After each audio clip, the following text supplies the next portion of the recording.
नमो विष्णुपदाय कृष्णपृष्ठाय भूतले श्रीमते भक्तिवेदांत स्वामिनिति नामिने।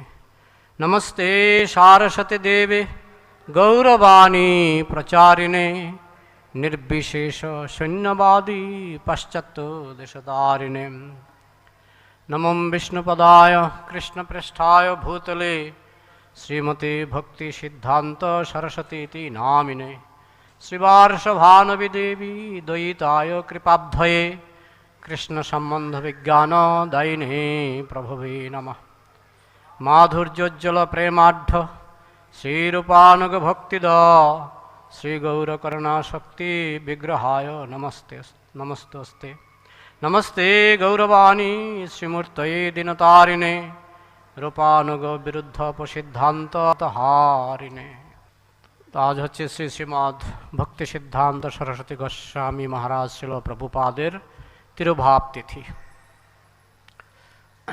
বলা হয় বৈষ্ণবের আবির্ভাব তিরুভাব দুটোই সমান, যেমন সূর্যের আবির্ভাব আর সূর্যের তিরুভাব। সূর্য যখন পূব আকাশে ওঠেন সূর্য আছেন, সূর্য যখন পশ্চিম আকাশে অস্ত যান সূর্য আছেন। সূর্য সমানভাবেই থাকেন, সমান উজ্জ্বল থাকেন, কিন্তু আমাদের পক্ষে কখনো অন্ধকার কখনো উজ্জ্বল। যখন মহান ভক্তরা আবির্ভূত হন তখন সাধারণ মানুষ আলোকিত হয়, আবার মহান ভক্তরা যখন অন্তর্ধান লীলা করেন সাধারণ মানুষ তারা আবার সেই কৃপা থেকে কম বেশি তারা বঞ্চিত হন। তো এই উপলক্ষে আমরা শ্রী শ্রীমদ ভক্তি সিদ্ধান্ত সরস্বতী গোস্বামী মহারাজ প্রভুপাদের লীলা কথা সংক্ষেপে আলোচনা শ্রবণ করার চেষ্টা করব।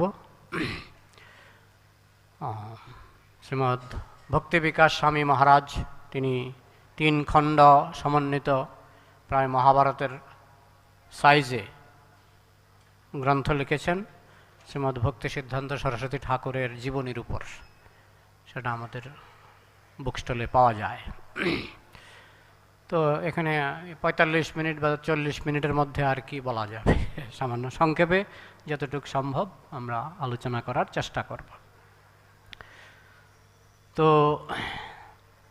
শ্রীমদ ভক্তি সিদ্ধান্ত সরস্বতী ঠাকুর আপনারা সকলেই জানেন যে আমাদের পরম্পরায় যে শ্রীমদ ভক্তি বিনোদ ঠাকুর রয়েছেন সেই ভক্তি বিনোদ ঠাকুরের যোগ্য সন্তান। শ্রীমদ ভক্তি বিনোদ ঠাকুরের অনেক সন্তান সন্ততি পুত্র কন্যা অনেক হয়েছিল, কতজন আমার ঠিক মনে নেই, কিন্তু অনেক।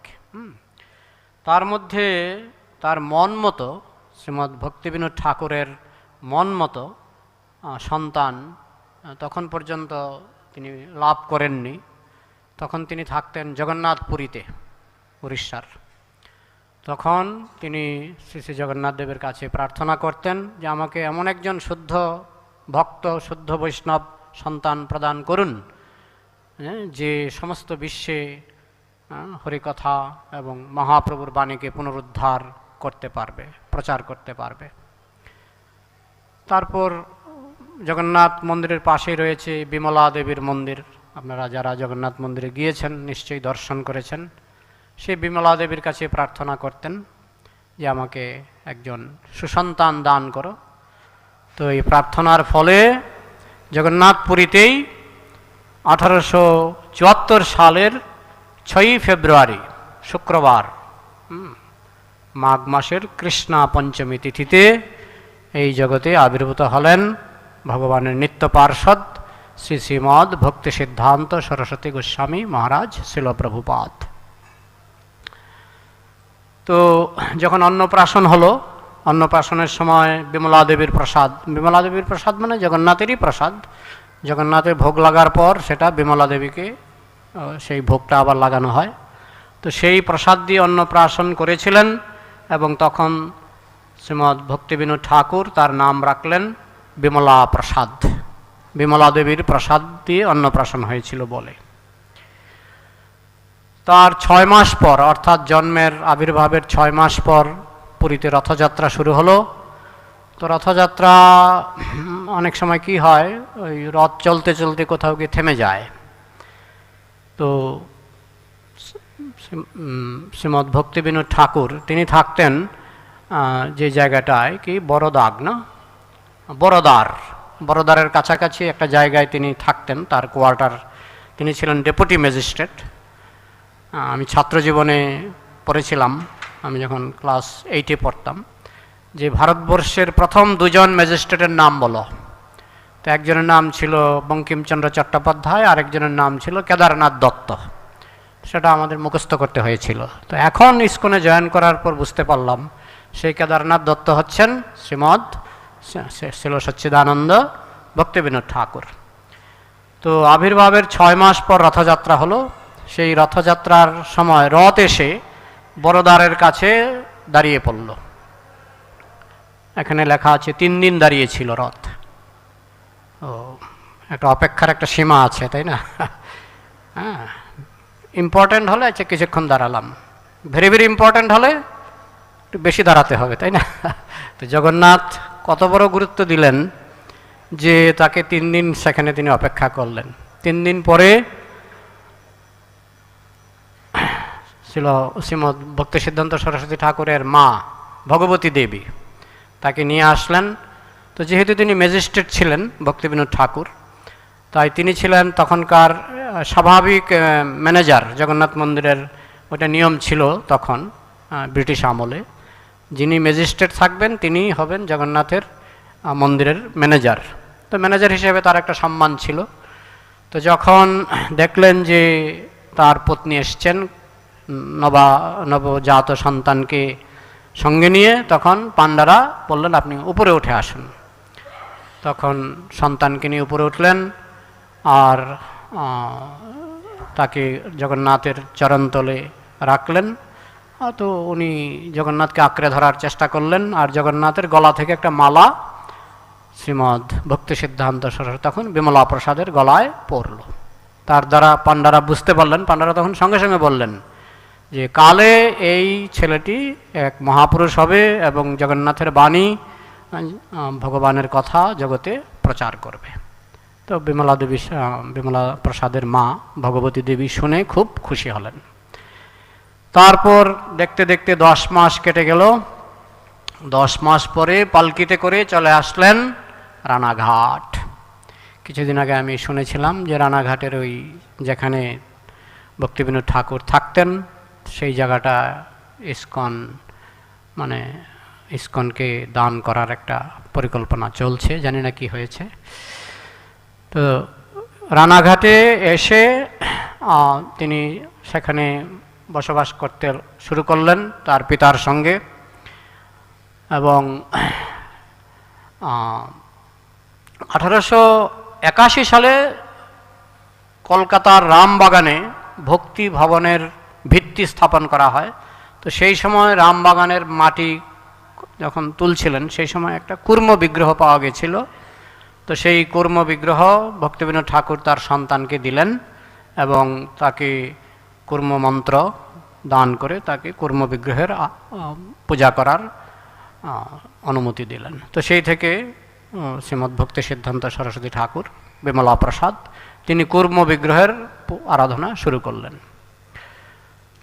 এবং যেহেতু ভক্তিবিনোদ ঠাকুর তিনি শুদ্ধ বৈষ্ণবের সমস্ত নিয়মাবলী বাড়িতে লালন পালন করতেন, তো শিশুকাল থেকেই তারা ছিলেন প্রসাদভোজী। এবং একবার একটা কাহিনী আছে, ছিল প্রভুপাদ আমাদের ইসকনের প্রতিষ্ঠাতা আচার্য তিনি বলছিলেন যে একবার ভক্তিবিনোদ ঠাকুর তিনি আম কিনে এনেছিলেন, কিছু ভালো আম। তো সেই আমগুলি এক জায়গায় রেখে দিয়েছিলেন। তখন ভক্তি সিদ্ধান্ত সরস্বতী ঠাকুর ছোট্ট শিশু, তিনি একটা আম খেয়ে ফেললেন। পরে ভক্তিবিনোদ ঠাকুর মৃদু ভাষায়, কোনো গালিগালাজ করেননি, আমগুলি ভগবানের জন্য এনেছিলাম, নিবেদন হয়নি এখনো, তুমি নিবেদনের আগেই খেয়ে ফেললে। এই কথা শুনে শ্রীমদ্ ভক্তি সিদ্ধান্ত সরস্বতী ঠাকুর শিশু বিমলা প্রসাদ খুব কাঁদলেন, কান্নাকাটি করে প্রতিজ্ঞা করলেন আমার জীবদ্দশায় দেহত্যাগের পূর্ব পর্যন্ত আমি আর কোনোদিন আম খাবো না। সত্যি তিনি সেই প্রতিজ্ঞা রক্ষা করেছিলেন, সারা জীবন তিনি আম খাননি। মানে একটা শিশু প্রতিজ্ঞা করেছে। শিশুর প্রতিজ্ঞা সকালে থাকলে বিকালে থাকে না, তাই না? কিন্তু একটা শিশু প্রতিজ্ঞা করেছেন, সেই প্রতিজ্ঞা তিনি সারা জীবন রক্ষা করেছিলেন। আমের মতো সুস্বাদু ফল, হ্যাঁ, লোভনীয় ফল, কিন্তু তিনি সেটা যেহেতু প্রতিজ্ঞা করেছিলেন তিনি সেটা রক্ষা করেছিলেন। একবার রেলগাড়িতে যাচ্ছিলেন, এক মায়াবাদীর সঙ্গে তার সাক্ষাৎ হয়েছিল। তো মায়াবাদী তো মানে শ্রীমদ্ ভক্তি সিদ্ধান্ত সরস্বতী ঠাকুর মায়াবাদী চোখে দেখতে পারতেন না, মানে খুব রেগে যেতেন। তো সেই মায়াবাদী বলছে সব সমান, সব সমান, সব সমান। তো কোন ভক্ত শ্রীমদ্ ভক্তি সিদ্ধান্ত সরস্বতী ঠাকুরকে কিছু আম নিবেদন করেছিলেন। তো সেই আমগুলি রেলের সিটের নিচে রাখা হয়েছিল। যেহেতু গুরুদেব খান না, শিষ্যরাও আর খাচ্ছেন না, তো আমগুলি পচতে শুরু করেছে। তো সেই মায়াবাদী যখন বলছেন সব সমান, সব সমান, জীব আর ভগবান সমান, তখন ভক্তি সিদ্ধান্ত সরস্বতী ঠাকুর আম খান না, তো আমগুলি বের করলেন, পচা আম। এগুলি সব সমান তো না, এই আম আর ব্রহ্ম সব সমান, তা আম আপনি খান, দু একটা আম খান। তো উনি বলছেন এগুলি তো পচে গেছে, আরে সব ব্রহ্ম, সব ব্রহ্ম, সব খান। এবং এমনভাবে ধমক দিয়েছিলেন যে শোনা যায় যে সেই ভদ্রলোক নাকি একটা দুইটা পচা আম খেয়েছিলেন। সব ব্রহ্ম। তিনি গোময় পায়সের দৃষ্টান্ত দিয়েছেন যে গরু থেকে দুধ আসে আর গরু থেকে গোবর আসে। মানে ব্রহ্ম থেকে জীব আসে, ব্রহ্ম থেকে নরক, ব্রহ্ম থেকে স্বর্গ, সর্বং খল্লিদং ব্রহ্ম, ব্রহ্ম থেকেই সব আসে। তো গরু থেকে দুধ আসে, গরু থেকে গোবর আসে, তো গোবর আর দুধ সমান, গোবর আর দুধ সমান। তো এই হচ্ছে মায়াবাদীদের সিদ্ধান্ত। তো ওনার সারা প্রকট লীলায় উনি মায়াবাদীদের খুব মানে মায়াবাদীদের একেবারে ধ্বংস করে দিয়েছেন, অপসিদ্ধান্ত ধান্ত হারিনে। তারপর 1884 সালে তিনি শ্রীরামপুরে, যখন শ্রীমদ্ ভক্তি বিনোদ ঠাকুর সেখানে শ্রীরামপুরের সিনিয়র ডেপুটি ম্যাজিস্ট্রেট হন, তো সেই সময় তিনি শ্রীরামপুর কলেজে ভর্তি হন, শ্রীমদ্ ভক্তি সিদ্ধান্ত সরস্বতী ঠাকুর। তিনি তখন শ্রীরামপুর কলেজে ভর্তি হন, শ্রীরামপুর হাই স্কুলে ভর্তি হন। এবং যখন তিনি ক্লাস 5-এ পড়েন, সেই 5-এ পড়ার সময় তিনি বিকান্ট বলে একটা নতুন লেখন পদ্ধতি আবিষ্কার করেছিলেন। আমাদের শ্রীমদ্ ভক্তি সিদ্ধান্ত সরস্বতী ঠাকুর যে কত বড় মেধাবী ব্যক্তি ছিলেন সেটা আমাদের পক্ষে আন্দাজ করাও কঠিন। ওনার ব্রহ্মসংগীতার ইংরেজি পড়ে বিদেশিদের দাঁত ভাঙে। ওনার ব্রহ্মসংগীত আমাদের ইস্কনে পাওয়া যায়, আর দু একটা ওনার ইংরেজি লেখা আমি দেখেছি, বাবারে বাবা, এত প্রতিটি ওয়ার্ড আমার অজানা, প্রতিটি ওয়ার্ড, মানে অনেক বড় বড় পণ্ডিতের অজানা, আমি তো কিছুই না, বড় বড় পণ্ডিতের অজানা। ওনার লেখায় দেখবেন যে অসংখ্য অজানা ওয়ার্ড, বারবার আপনাকে ডিকশনারি খুলতে হবে। আমাদের ছিল প্রভুপাদের লেখা যেমন খুব সহজ, বা বলা বক্তৃতা ইংরেজি খুব সহজ, কিন্তু শ্রীমদ্ ভক্তি সিদ্ধান্ত সরস্বতী ঠাকুরের ইংরেজি খুব কঠিন। তিনি ইংরেজিতে পারদর্শী ছিলেন, ইংরেজদের থেকেও ভালো ইংরেজি জানতেন। অভয়চরণ সিরিয়ালে দেখবেন যে উনি ইংরেজিতে যখন কথা বলছেন, ইংরেজরা থতমত খেয়ে গেছে, বুঝতে পারছে না ওনার কথা, এত ভালো ইংরেজি জানতেন। সংস্কৃতে পারদর্শী ছিলেন, হিন্দিতে পারদর্শী ছিলেন, তিনি হিন্দি পত্রিকা দৈনিক প্রকাশ করতেন। তো এইভাবে, আর বাংলা তো ওনার মাতৃভাষাই। তো সেখানে পড়াশোনা, শ্রীরামপুরে পড়াশোনা করার পর সেই সময় তিনি বিকান্ট বলে একটা লিখন পদ্ধতি আবিষ্কার করেছিলেন ক্লাস 5-এ থাকতেই। এবং সেখানে তিনি মহেশচন্দ্র চূড়ামণির নিকট গণিত এবং জ্যোতিষশাস্ত্র পড়াশোনা করেছিলেন। সাধারণ পড়াশোনা নয়, তিনি এমনভাবে জ্যোতিষ শিখেছিলেন যে আমাদের ইস্কনে একটা গ্রন্থ পাওয়া যায় সূর্য সিদ্ধান্ত, যেটা তিনি অনুবাদ করেছেন, ব্যাখ্যা লিখেছেন, এবং সেখানে গণিতের সাহায্যে ট্রিগোনোমেট্রি, যেটাকে আমরা বাংলাতে কি বলি, ত্রিকোণমিতি, তাই না, আর ইংরেজিতে বলা হয় ট্রিগোনোমেট্রি। উনি খুব পারদর্শী ছিলেন ট্রিগোনোমেট্রিতে। ট্রিগোনোমেট্রি হচ্ছে এমন একটা গণিত যেটা দিয়ে গ্রহ নক্ষত্রের গতিবিধি অনুসারে সূর্যগ্রহণ, চন্দ্রগ্রহণ এবং জ্যোতিষের যাবতীয় গণনা এই ত্রিগোনোমেট্রির সাহায্যে করা যায়। এবং শ্রীমদ্ ভক্তি সিদ্ধান্ত সরস্বতী ঠাকুর এই ত্রিগোণমিত্রিতে অনেক পারদর্শী ছিলেন এবং তার যে গ্রন্থ যেটা ইস্কনে পাওয়া যায় সেটাতে ত্রিগোণমিত্রি দিয়ে তিনি হিসাব করে দেখাচ্ছেন কিভাবে সূর্যগ্রহণ হয়, কিভাবে চন্দ্রগ্রহণ হয়, কতটা কত মিনিট কত সেকেন্ডে সূর্যগ্রহণ শুরু হবে, কতটা কত মিনিট কত সেকেন্ডে সূর্যগ্রহণ বা চন্দ্রগ্রহণ শুরু হবে শেষ হবে, এগুলি তিনি বৈষ্ণব পঞ্জিকাটা প্রথমে আগে তো মানে পিএম বাগচির পঞ্জিকা চলতো, কিন্তু বৈষ্ণব পঞ্জিকা প্রথমে শ্রীমদ্ ভক্তি সিদ্ধান্ত সরস্বতী ঠাকুর প্রবর্তন করেছিলেন। মাসের নামগুলি সব তিনি পাল্টে দিয়েছিলেন, সব ভগবানের নাম দিয়ে, কেশব দামোদর এভাবে ভগবানের নামে তিনি মাসগুলির নাম রেখেছিলেন। তারপরে চলে আসলেন সংস্কৃত কলেজে। সংস্কৃত কলেজে 1892 সালে এবং সংস্কৃত কলেজের যে লাইব্রেরি ছিল সেখানে বসে তিনি প্রাচীন ভারতীয় যত সংস্কৃত গ্রন্থ আছে সেগুলি পড়তে শুরু করলেন। পৃথ্বীরাজ শর্মার নিকট বেদ অধ্যয়ন করেন, কিন্তু সংস্কৃত কলেজে যখন তার রেজাল্ট খুব ভালো হতে শুরু হলো, তিনি যেহেতু মেধাবী ছাত্র, খুব ভালো রেজাল্ট করতেন, তার একটা দুশ্চিন্তা হয়ে গেল যে আমি যদি এভাবে ভালো রেজাল্ট করে আমি যদি ভালো মানে শিক্ষায় শিক্ষিত হয়ে একটা ভালো চাকরি পাই বাবার মতো, তাহলে তো আমাকে মানে কন্যাদান করার জন্য বহু লোক আমার পেছনে দৌড়াবে, সেটা তো আমি চাই না। তাই তিনি সংস্কৃত কলেজ ছেড়ে দিলেন শুধু এই দুশ্চিন্তায় যে আমাকে বিবাহ করার জন্য আমার উপর চাপ আসবে। সাধারণত জাগতিক যোগ্যতা যত বেশি হবে বিবাহের জন্য কন্যা মানে পক্ষ একটু চাপাচাপি করেন, তো সেই ভয়ে তিনি সংস্কৃত কলেজ ছেড়ে দিলেন এবং ওই মানে অফিসিয়াল পড়াশোনা যেটা কলেজে গিয়ে পড়াশোনা ছেড়ে দিলেন। ছেড়ে তিনি বাড়িতেই পড়াশোনা, তার স্বাভাবিক শাস্ত্রগ্রন্থ ইত্যাদি তিনি পড়তে শুরু করলেন এবং মায়াপুরে নবদ্বীপের যত দর্শনীয় স্থান আছে, যত শ্রীপাঠ আছে, তিনি তার পিতার সঙ্গে ঘুরে ঘুরে তিনি দর্শন করলেন। তারপর বাড়িতেই একটা সারস্বত চতুষ্পাঠী নামে একটা চতুষ্পাঠী খুললেন, মানে টোলের মতো। সেখানে তিনি জ্যোতিষ শেখাতেন, প্রধানত জ্যোতিষ শেখাতেন এবং সেখান থেকে কিছু পত্রপত্রিকা, দৈনিক পত্রিকা তিনি প্রকাশ করতেন। বৃহস্পতি পত্রিকার নাম বৃহস্পতি প্রভৃতি, জ্যোতির্বিদ প্রভৃতি মাসিক পত্রিকা তিনি প্রকাশ করতেন এবং অনেক প্রাচীন গ্রন্থ, তার মধ্যে সূর্য সিদ্ধান্ত একটা। আর এই সূর্য সিদ্ধান্ত নামের জন্যই তিনি সিদ্ধান্ত টাইটেলটা পেয়েছিলেন। আমরা যে বলি শ্রীমদ্ ভক্তি সিদ্ধান্ত, সিদ্ধান্ত কথাটা এসেছে তার এই সূর্য সিদ্ধান্ত গ্রন্থ থেকে। তো সেখানে তিনি জ্যোতিষ শিক্ষা দিতেন সারস্বত চতুষ্পাঠীতে। তারপর তিনি চলে গেলেন ত্রিপুরা। ত্রিপুরা আমার জন্মস্থান, সেখানে তিনি রাজবাড়িতে ছিলেন। আমি রাজবাড়িতে গিয়েছিলাম একবার, রাজপুত্রের সঙ্গে সাক্ষাৎ করেছিলাম। রাজপুত্র আমাকে পুরনো দলিল থেকে সব দেখাচ্ছেন যে এই তখনকার মহারাজের সঙ্গে শ্রীমদ্ ভক্তি সিদ্ধান্ত সরস্বতী ঠাকুরের একসঙ্গে বসে ছবি তুলেছেন, সেগুলি দেখালেন আমাকে। তো ত্রিপুরাতে তিনি বেশ কয়েক বছর কাটিয়েছিলেন।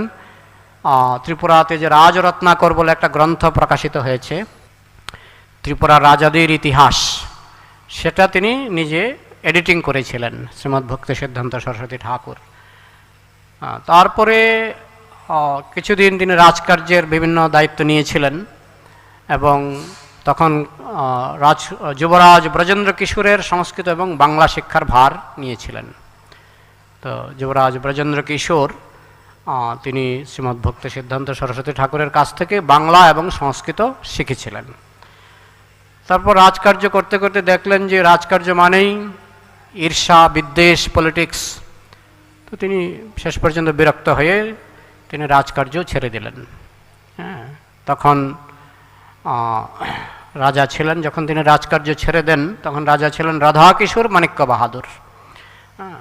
তো রাধাকিশোর মাণিক্য বাহাদুর তাকে এত শ্রদ্ধা করতেন, তিনি পূর্ণ বেতনে পেনশন, পূর্ণ বেতনে পেনশন মানে সাধারণত পেনশন কি হয়, কেউ যদি 80,000 টাকা বেতন পায়, পেনশন বড় জোর 40,000 হবে। কিন্তু পূর্ণ বেতনে পেনশন মানে 80,000 টাকা বেতন, পেনশনও 80,000 টাকা। তো পূর্ণ বেতনে পেনশন দিয়ে তাকে বললেন ঠিক আছে। তিনি যখন রাজকার্য ছেড়ে দিলেন তাকে পূর্ণ বেতনে পেনশন রাজা অনুমোদন করলেন। তো তিনি 3 বছর পূর্ণ বেতনে পেনশন নিয়েছিলেন। তারপর যে কোনো কারণে হোক তিনি বললেন আমার আর পেনশন লাগবে না, তো পেনশনটা তিনি পরিত্যাগ করলেন। বৈরাগ্য। তো যাই হোক, তো এইভাবে আবার 1898 সালে তিনি আবার তীর্থভ্রমণ শুরু করলেন। গয়া, কাশী, প্রয়াগ বিভিন্ন তীর্থস্থানে তার বাবার সঙ্গে তীর্থভ্রমণ করলেন। কাশীতে রাম মিশ্র শাস্ত্রীর সঙ্গে রামানুজ সম্প্রদায় সম্পর্কে তিনি জানতে পারলেন এবং আলোচনা করলেন, এবং সেই থেকে রামানুজের সম্পর্কে শ্রবণ করে তার মধ্যে অদ্ভুত বৈরাগ্যময় জীবন বিকশিত হতে থাকে। তার মধ্যে বৈরাগ্য প্রবল হয়ে ওঠে এবং তার মধ্যে দীক্ষা নেওয়ার ইচ্ছা জাগ্রত হয়। তখন শ্রী সচ্চিদানন্দ ভক্তিবিনোদ ঠাকুর তার পিতা তাকে বললেন যে বৃন্দাবনে একজন বাবাজি আছেন, গৌর কিশোর দাস বাবাজি মহারাজ। দেখুন, তিনজনই আমাদের পরম্পরায় আছে, শ্রী ভক্তিবিনোদ সচ্চিদানন্দ ভক্তিবিনোদ ঠাকুর, ভক্তি শ্রীমৎ ভক্তি সিদ্ধান্ত সরস্বতী ঠাকুর, শ্রী গৌর কিশোর দাস বাবাজি মহারাজ। তো গৌর কিশোর দাস বাবাজি মহারাজকে মহারাজের কাছ থেকে দীক্ষা নিতে ভক্তিবিনোদ ঠাকুর বললেন। তখন শ্রীমৎ ভক্তি সিদ্ধান্ত সরস্বতী ঠাকুর তার কাছে দীক্ষা নিতে গেলেন। তো আপনারা জানেন গৌর কিশোর দাস বাবাজি মহারাজ তার পড়াশোনায় তিনি পড়াশোনা জানতেন না, কিন্তু শুদ্ধ ভক্ত ছিলেন। তো শুদ্ধ ভক্তি যে কোনো কিছুর উপর নির্ভর করে না, তার একটা প্রমাণ হচ্ছেন ছিল গৌর কিশোর দাস বাবাজি মহারাজ। তিনি বলতে গেলে অশিক্ষিত ছিলেন জাগতিক অর্থে, কিন্তু তার কাছে সিদ্ধান্ত জানার জন্য অনেক মহান্ত তার কাছে আসতেন, সিদ্ধান্ত ভাগবতের সিদ্ধান্ত বোঝার জন্য। তো যখন বিমলা প্রসাদ যখন তার কাছে দীক্ষা নিতে গেলেন, তখন তিনি বললেন যে আমি আগে মহাপ্রভুকে জিজ্ঞাসা করে দেখি, মহাপ্রভু যদি পারমিশন দেন তাহলে আমি তোমাকে দীক্ষা দেব। তিনি কাউকে দীক্ষা দিতেন না। তারপর কয়েকদিন পর যখন আবার গেলেন যে আমাকে দীক্ষা দিন, বললাম মহাপ্রভু তো বলছেন যারা খুব পণ্ডিত, পাণ্ডিত্য দিয়ে ভগবানকে লাভ করা যায় না, তো যারা খুব পণ্ডিত তাদেরকে দীক্ষা দেওয়ার ইচ্ছা আমার নেই। তখন ভক্তি সিদ্ধান্ত সরস্বতী ঠাকুর দেখলেন যে উনি তো সহজে দীক্ষা দেবেন না। তখন উনি ওই যে রামানুজ কাহিনী শুনেছিলেন, রামানুজ সম্প্রদায়ের কাহিনী শুনেছিলেন, তখন তিনি জানতে পেরেছিলেন যে গোষ্ঠীপূর্ণ তিনি রামানুজের কাছে 18 বার দীক্ষা নেওয়ার চেষ্টা করেছিলেন। অনেকে মনে করে যে আমরা দীক্ষা নিয়ে গুরুদেবকে কৃতার্থ করি। গুরুদেবের কাছে দীক্ষা পাওয়া, সেটা গুরুদেব আমাদেরকে কৃতার্থ করেন। হিমালয়ে এমনও জায়গা আছে যেখানে অনেক সাধুসন্ত বসে থাকে, আপনি কাছে গেলে আপনাকে পাথর ছুঁড়ে মারবে। যদিও এটা আমাদের পরম্পরাগত নয়, কিন্তু পাথর ছুঁড়ে মারে, তা পাথর খেয়েও অনেকে আবার এগিয়ে যায়। তো শেষে যারা যায় তাদেরকে হয়তো কিছু কৃপা করেন। তো সেরকম আমাদের ছিল গৌর কিশোর দাস বাবাজি মহারাজ বিমলা প্রসাদকে দীক্ষা দিতে চাননি। তারপর তিনি যখন বললেন যে গোষ্ঠীপূর্ণ, তিনি 18 বার চেষ্টা করে অবশেষে সার্থক, মানে তিনি সফল হয়েছিলেন দীক্ষা নেওয়ার ব্যাপারে। আমিও গোষ্ঠীপূর্ণের মতো আপনাকে ছাড়ছি না, আপনার কাছ থেকে আমি দীক্ষা নেবই। শেষে কান্নাকাটি করে যেমন করে হোক ওনার মন গলিয়ে ওনার কাছ থেকে দীক্ষা নিলেন।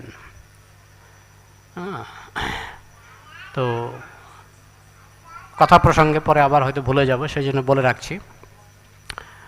গৌর কিশোর দাস বাবাজি মহারাজ বলেছিলেন যে আমার দেহত্যাগের পর আমার যে নশ্বর দেহটা, সেটা দড়ি দিয়ে বেঁধে নবদ্বীপের রাস্তায় টানা হেসরা করে করে নিয়ে যাবে। নবদ্বীপের রাস্তায় আমার দেহটাকে নিয়ে যাবে। তো ওনার দেহত্যাগের পর ওনার যারা মানে আশেপাশে যারা ছিলেন, অনেক সহজিয়া বৈষ্ণব ছিলেন, তারা জমায়েত হয়েছিলেন, সবাই তাকে শ্রদ্ধা করতেন। তো সেখানে শ্রীমৎ ভক্তি সিদ্ধান্ত সরস্বতী ঠাকুরও সেখানে উপস্থিত ছিলেন। তখন সবাই বলছে উনি বলে গেছেন যে দেহত্যাগের পর ওনার দেহটাকে নবদ্বীপের রাস্তায় টেনে হেসরা করে নিয়ে যেতে। তো আমরা ওনার শেষ ইচ্ছাটা পূরণ করব। আমরা ওনার শেষ ইচ্ছাটাকে উনি বলে গেছেন, এটা শেষ আদেশ, গুরুদেবের আদেশ। তখন শ্রীমদ্ ভক্তি সিদ্ধান্ত সরস্বতী ঠাকুর তাদেরকে এমন একটা ধমক দিলেন, হ্যাঁ, তাকে বলা হতো সিংহগুরু। শ্রীমদ্ ভক্তি সিদ্ধান্ত সরস্বতী ঠাকুরকে বলা হতো সিংহগুরু। তিনি সিংহের মতো গর্জন করে উঠলেন যে তোমরা ওনার শেষ ইচ্ছা অনুসারে তাকে এইভাবে রাস্তায় রাস্তায় ঘোরাতে চাও? হ্যাঁ, তোমরা কি, তোমরা কে? হ্যাঁ, এখানে কেউ আছো 1 সপ্তাহ ধরে ব্রহ্মচর্য পালন করেছ?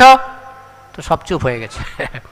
এখানে কেউ আছো যে 3 দিন ধরে ব্রহ্মচর্য পালন করেছ? সব চুপ হয়ে গেছে। লাস্টে বললেন এখানে কেউ আছো যে 1 দিন ব্রহ্মচর্য পালন করেছ? মানে কি ধরনের সহজিয়া তখন ছিল নবদ্বীপে। তো সব চুপ হয়ে গেছে। তখন উনি শ্রীমদ্ ভক্তি সিদ্ধান্ত সরস্বতী ঠাকুর সসম্মানে অত্যন্ত সুন্দরভাবে তিনি তার গুরুদেবের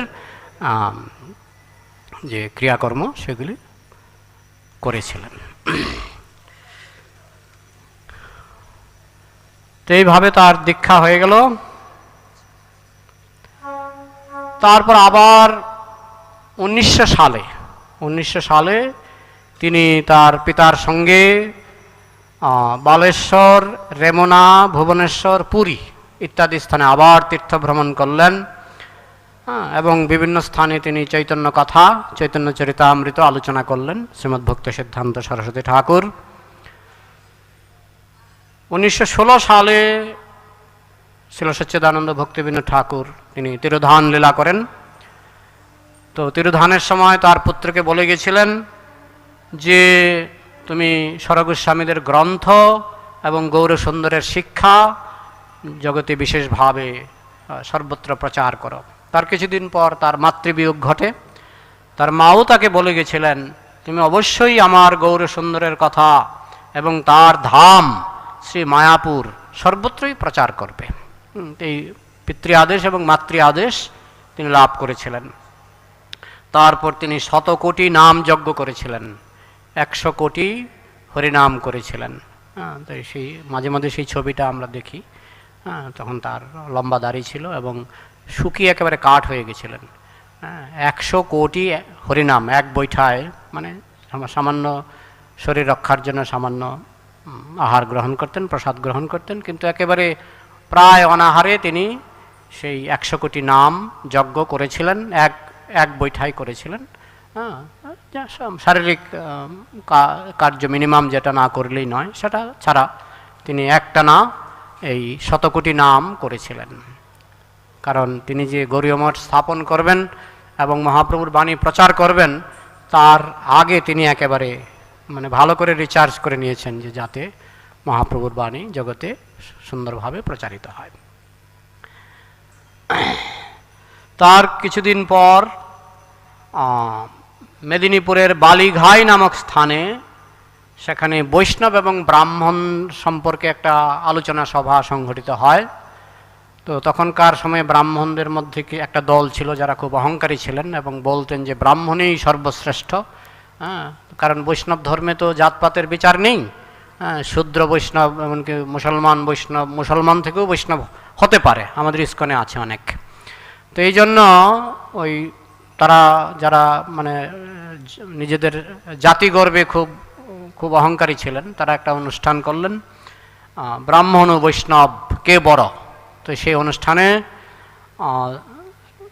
শ্রীমদ্ ভক্তি সিদ্ধান্ত সরস্বতী ঠাকুর তিনি তখন বিমলা প্রসাদ তিনি উপস্থিত ছিলেন এবং তিনি প্রথমে অনুষ্ঠানে তাকে যখন প্রবচনের সুযোগ দেওয়া হলো তিনি প্রথমে ব্রাহ্মণদের খুব প্রশংসা করলেন। মহাপ্রভু নিজেও ব্রাহ্মণদের চরণজল তিনি গ্রহণ করেছিলেন, ব্রাহ্মণদের খুব প্রশংসা করলেন। তো ব্রাহ্মণরা শুনে খুব খুশি হলেন। তারপরে শুরু করলেন বৈষ্ণবদের প্রশংসা এবং তুলনামূলকভাবে দেখালেন যে বৈষ্ণব ব্রাহ্মণের অনেক ঊর্ধ্বে। এবং সবাই মেনে নিল। তার পাণ্ডিত্য, তার উপস্থাপনা এত সুন্দর হয়েছিল যে সেখানে উপস্থিত সবাই মেনে নিল যে বৈষ্ণবরা ব্রাহ্মণ থেকে শ্রেষ্ঠ। যেই ভজে সেই বড়, অভক্তহীন ছাড়, কৃষ্ণ ভজনে নাহি জাতি কুলাদি বিচার। তারপর তিনি যখন দেখলেন যে জগতে এই আউল বাউল কর্তা ভজা, নারা দরবেশ সাই, সহজিয়া সখী ভেকি, স্মার্ত জাত গুসাই, তারপরে কি অতিবারী চোরাধারী গৌরাঙ্গ নাগরী, এই 13টি অপসম্প্রদায়। আমি তো প্রথমে ভেবেছিলাম 13টি। কিছুদিন আগে আমাদের অমোঘলীলা প্রভু একটা পাঠে বললেন কত 64 প্রকার অপসম্প্রদায় আছে। তো অপসম্প্রদায় আরও বাড়তে পারে, এতে কোনো মানে অবাক হওয়ার কিছু নেই। 13টি অপসম্প্রদায় তখন ছিল, তো এখন অপসম্প্রদায় আরও বেড়ে গেছে। তারপরে আরও বাড়বে অপসম্প্রদায়। তো এই সমস্ত অপসম্প্রদায় দেখে তিনি খুব, শ্রীমদ্ ভক্তি সিদ্ধান্ত সরস্বতী ঠাকুর খুব নিরুৎসাহ বোধ করলেন।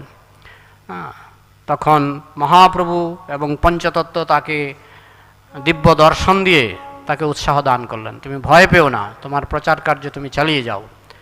তো এইভাবে উৎসাহ পেয়ে মহাপ্রভুর কাছ থেকে, পঞ্চতত্ত্বের কাছ থেকে তিনি পুনরায় উৎসাহিত হয়ে তিনি তার প্রচার কার্য আবার শুরু করলেন। এবং আমরা যেটাকে মাসির বাড়ি বলি, সেখানে তিনি গৌড়ীয় মঠের যে মূল কেন্দ্র সেটা স্থাপন করলেন। এবং পরবর্তীকালে আপনারা জানেন যে তিনি বিদেশসহ ভারতবর্ষে 64 এবং বিদেশসহ 66 গৌড়ীয় মঠ তিনি স্থাপন করেছিলেন। রোহিণী কুমার ঘোষ নামে একজন হাইকোর্টের বিচারপতি ছিলেন, হাইকোর্টের বিচারপতি চন্দ্রমাধব ঘোষের ভ্রাতুষ্পুত্র ভাইপো রোহিণী কুমার ঘোষ।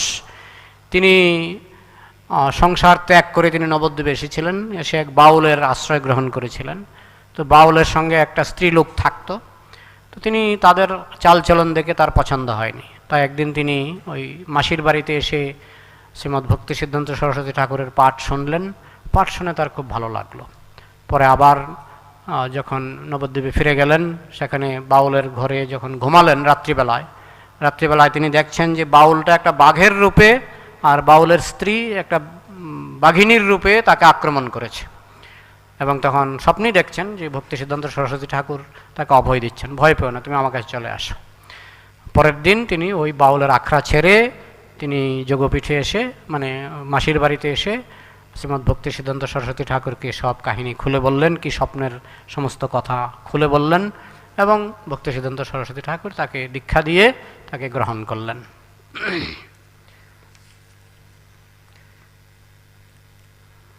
অনেক ঘটনা, টাইম প্রায় শেষ হয়ে আসছে, সেই জন্য আমি সংক্ষেপে বলছি। অন্নদা প্রসাদ ছিলেন তার বড় ভাই। অন্নদা প্রসাদ দেহত্যাগের সময় শ্রীমদ্ ভক্তি সিদ্ধান্ত সরস্বতী ঠাকুর অন্নদা প্রসাদের সামনে ছিলেন। দেহত্যাগের আগে তার কপালে একটা রামানুজ তিলক প্রকাশিত হয়েছিল নিজেই। তখন তিনি বলেছিলেন, আসলে গত জন্মে অন্নদা প্রসাদ, মানে বড় ভাই ছোট ভাইকে বলছেন যে গত জন্মে তোমার চরণে আমার অপরাধ ছিল, বৈষ্ণব অপরাধ। সেই অপরাধ খণ্ডাবার জন্য কৃষ্ণ কৃপা করে আমাকে এই আমার পিতা শ্রীমদ্ ভক্তিবিনোদ ঠাকুরের ঘরে আমাকে জন্মদানের সুযোগ দিলেন, তো আমার সব অপরাধ তুমি ক্ষমা করে দাও, এই কথা বলে তিনি দেহত্যাগ করলেন, তার বড় ভাই। একবার মায়াপুরে জন্মাষ্টমীর সময় বন্যা হয়েছিল। বন্যায় সমস্ত, যেমন আজকাল যেমন বন্যা হয় তখনও হতো, তো সেই বন্যায় একেবারে যোগপীঠ থেকে শুরু করে সমস্ত মায়াপুর জলমগ্ন ছিল। তখন শ্রীমদ্ ভক্তি সিদ্ধান্ত সরস্বতী ঠাকুর মনে মনে ভাবছিলেন যে যদি মহাপ্রভুকে জন্মাষ্টমীর দিন যদি কিছু দুধ বা দুগ্ধজাত দ্রব্য ভোগ লাগানো যেত ভালো হতো, কিন্তু এই বন্যার মধ্যে কোথায় কীভাবে জোগাড় করব। তো কিছুক্ষণ পরে দেখলেন যে একজন গোয়ালা, যেমন করে হোক এই জল বেয়ে তিনি অনেক রকমের দুগ্ধজাত দ্রব্য, দুধ, ছানা, মাখন, অনেক কিছু নিয়ে তিনি আসলেন। তখন ভক্তি সিদ্ধান্ত সরস্বতী ঠাকুর বুঝতে পারলেন আমি যে ইচ্ছা প্রকাশ করেছি, সেই জন্য তিনি ক্ষমা চাইলেন যে হে মহাপ্রভু, আমি তোমাকে এইভাবে মানে বিরক্ত করলাম, ক্ষমা করে দিও। পরে জিজ্ঞাসা করলেন, তুমি এগুলি কোথা থেকে আনলে, এত জিনিস কেন আনলে? বলছে যে এগুলি জমিদারবাবু পাঠিয়েছেন। তার মানে মহাপ্রভু জমিদারের অন্তরে অনুপ্রেরণা জুগিয়েছিলেন যে এগুলো দিয়ে আসো, আমার শুদ্ধ ভক্ত যা চায় তাই হবে। শিল প্রভুপাদকে আমরা দেখি, শিল প্রভুপাদ যা চেয়েছেন, এখানে একটা মন্দির হোক, হয়ে গেছে। বোম্বেতে একটা মন্দির হোক, হয়ে গেছে। শিল প্রভুপাদ যা চেয়েছেন জীবনে, তিনি যা চেয়েছেন সব ইচ্ছা কৃষ্ণ পূর্ণ করেছেন। তো এটা শুদ্ধ ভক্ত যা চায় তাই হয়। তো এইভাবে শ্রীমদ্ ভক্তি সিদ্ধান্ত সরস্বতী ঠাকুরের ইচ্ছা হয়েছিল জন্মাষ্টমীতে দুগ্ধজাত দ্রব্য দিয়ে ভোগ লাগাবেন। তো সেটা মহাপ্রভু পূর্ণ করলেন। তিনি অনেক গ্রন্থ প্রকাশ করেছেন। আসলে আমাদের শিল প্রভুপাদ যে ইংরেজি ভাষায় অনুবাদ করেছেন, ম্যাক্সিমাম শ্রীমদ্ ভক্তি সিদ্ধান্ত সরস্বতী ঠাকুরের যে বাংলা টিকা, আমি মাঝে মধ্যে দেখি যে এগুলি থেকেই উনি ইংরেজি ম্যাক্সিমাম করেছেন। তার সঙ্গে কিছু অন্যান্য যেমন বিশ্বনাথ চক্রবর্তী ঠাকুর, জীব গোস্বামী আরও কিছু যোগ করেছেন এবং নিজের অভিজ্ঞতা এবং আধুনিক যুগের উপযোগী করে আমাদের ইস্কনের প্রতিষ্ঠাতা আচার্য তিনি গ্রন্থ প্রকাশ করেছেন। কিন্তু আমাদের শ্রীমদ্ ভক্তি সিদ্ধান্ত সরস্বতী ঠাকুর, তিনি চৈতন্য চরিতামৃত, চৈতন্য ভাগবত ইত্যাদি গ্রন্থের উপর তিনি খুব সুন্দর টিকা লিখেছেন এবং অনেক পত্রিকা, দ্য হারমোনিস্ট, আবার বাংলাতে সজ্জন তোষণী, এটা ইংরেজিতে হারমোনিস্ট, এটা ছিল পাক্ষিক পত্রিকা, সাপ্তাহিক গৌরীয় পত্রিকা, হিন্দি পাক্ষিক পত্রিকা, ভাগবত পত্রিকা, দৈনিক নদিয়া প্রকাশ, ডেলি, মানে কত বড় মানে হলে কি বলবো যে কর্মঠ, কত বড় কর্মঠ হলে পরে এতগুলি পত্রিকা একসঙ্গে প্রকাশ করা, একসঙ্গে এডিটিং করা, একসঙ্গে তত্ত্বাবধান করা, এবং উড়িষ্যা ভাষায় পরমার্থী পত্রিকা প্রকাশ করছিলেন, আসামি ভাষায় পত্রিকা প্রকাশ করছিলেন। মানে অত্যন্ত নিরলসভাবে তিনি ভগবানের সেবা, কৃষ্ণ সেবা, মহাপ্রভুর সেবা তিনি করেছিলেন। তো আজ হচ্ছে তার তিরোধান দিবস। তিনি সমস্ত শিষ্যদেরকে ডাকলেন তার তিরোধানের আগে। তার তিরোধান হয়েছিল 1937 সালের 1 জানুয়ারি শুক্রবার নিশান্ত ভোরবেলায়। তিনি সমস্ত বরিষ্ঠ শিষ্যদের ডাকলেন, সকলকে বললেন সকলে রূপ রঘুনাথের কথা পরম উৎসাহের সঙ্গে প্রচার করবেন। শ্রী রূপানুগগণের পাদপদ্ম ধূলি হওয়াই আমাদের চরম আকাঙ্ক্ষা। আপনারা সকলে এক অদ্বয় জ্ঞানের অপ্রাকৃত ইন্দ্রিয় তৃপ্তির উদ্দেশ্যে আশ্রয় বিগ্রহের আনুগত্যে মিলেমিশে থাকবেন। তিনি বলেছিলেন, শ্রীমদ্ ভক্তি সিদ্ধান্ত সরস্বতী ঠাকুর তার দেহত্যাগের আগে বলেছিলেন যে একটা জিবিসি গঠন করো, জিবিসি। তো সেই আদেশ একজনই মেনেছিলেন। কে মেনেছিলেন? আমাদের কৃষ্ণকৃপা শ্রীমূর্তি অভয়চারণ অরবিন্দ ভক্তিবেদান্ত স্বামী শিল প্রভুপাদ এই আদেশটি মেনেছিলেন, আর কেউ মানেনি। জিবিসি কেউ গঠন করেনি, সবাই আলাদা আলাদা পৃথক পৃথক মঠ করেছেন, বিভিন্ন নাম দিয়ে বিভিন্ন পৃথক পৃথক মঠ করেছেন। কিন্তু আমাদের শিল প্রভুপাদ তিনি জিবিসি গঠন করলেন। জিবিসি গঠন করার ফলে কিন্তু শিল প্রভুপাদের শুদ্ধতা তো আছেই, তার গ্রন্থাবলী তো আছেই, তার প্রচার তো আছেই, কিন্তু তিনি যে সিস্টেম করে দিয়েছেন তার গুরুদেবের নির্দেশে যে জিবিসি গঠন করা, সেই জিবিসি ইস্কনে আছে বলে ইস্কন এখন প্রস্ফুটিত হচ্ছে, আরও হবে, আরও হবে, আরও হবে। আমরা চোখের সামনে দেখতে পাচ্ছি যে গত 10 বছরের মধ্যে যা দেখলাম এই ম্যাজিককে হার মানায়। তো এখন সময় প্রায় শেষ, তো প্রশ্ন থাকলে বলুন। ওনার উপাখ্যানে উপদেশ, তিনি খুব সুন্দর সুন্দর গল্পের মাধ্যমে মানুষকে কঠিন সিদ্ধান্ত বুঝিয়ে দিতেন। শ্রীমদ্ ভক্তি সিদ্ধান্ত সরস্বতী ঠাকুর তিনি অনেক গল্প বলতেন, পাঠের মধ্যে অনেক গল্প বলতেন। যে সমস্ত সিদ্ধান্ত উপলব্ধি করা কঠিন সেগুলি তিনি গল্পের মাধ্যমে, যেমন আজকে আমি বললাম যে গোময়, গোবর আর দুধ গরু থেকে আসে, তো জড়জগৎ চিৎজগৎ সবই কৃষ্ণ থেকে এসছে। সুখ এবং দুঃখ, আনন্দ এবং নিরানন্দ সবই কৃষ্ণ থেকে এসছে। গোবর এবং দুধ সবই গরু থেকে আসে। এই সমস্ত কাহিনীর মাধ্যমে উপমা, ন্যায়ের যুক্তি, ন্যায় শাস্ত্র তার জানা ছিল, ন্যায়ের যুক্তি দিয়ে তিনি সিদ্ধান্ত বোঝাতেন। কঠিন কঠিন সিদ্ধান্ত আমি দেখেছি, যে সিদ্ধান্ত মানুষকে কোনো মতেই বোঝানো যায় না, গল্পের মাধ্যমে এমন করে সুন্দর করে বুঝিয়ে দিতেন যে যে কেউ মানতে রাজি, মানতে বাধ্য। আর কিছু? তাহলে আজকে প্রার্থনা হবে তো না? তাহলে এখানে শেষ করছি। জয় শ্রীমদ্ ভক্তি সিদ্ধান্ত সরস্বতী গোস্বামী মহারাজ প্রভুপাদ কি, সমবেত বৈষ্ণব ভক্তবৃন্দ কি।